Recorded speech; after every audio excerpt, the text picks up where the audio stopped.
It started in New York. It is about ending the unnecessary risk of high-capacity assault rifles. Similar legislation has now been passed in Maryland, Colorado, and Connecticut. It focuses on expanded background checks and restrictions on some types of assault weapons and on the maximum legal capacity of gun magazines.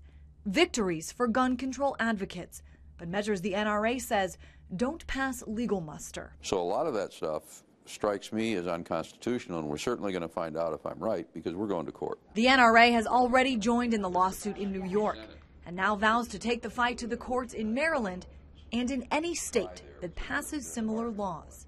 It is at the state level the NRA has already been incredibly effective, with more than 200 legislative victories just in the last decade. Now, on a national scale, a recent Gallup poll found 91% of Americans are actually in favor of background checks for all sales of firearms. But the reason the NRA and its supporters are fighting so hard against that is they say the current background check system is broken and should first be fixed. In 1 year, 76,000 people came up as prohibited. You know how many of them were prosecuted? 40. And you know how many were convicted? 13. Most of the rest were false positives. They were people who, in fact, had every right to buy a gun, and because the system doesn't work, were denied that right.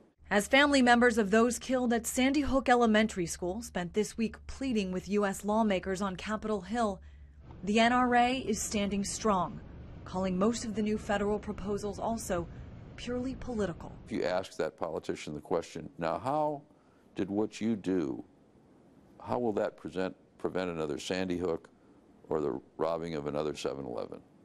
And invariably, when you look at it, the answer is, well, it won't do that, but it makes me feel good. I'm Christine Frizzell reporting.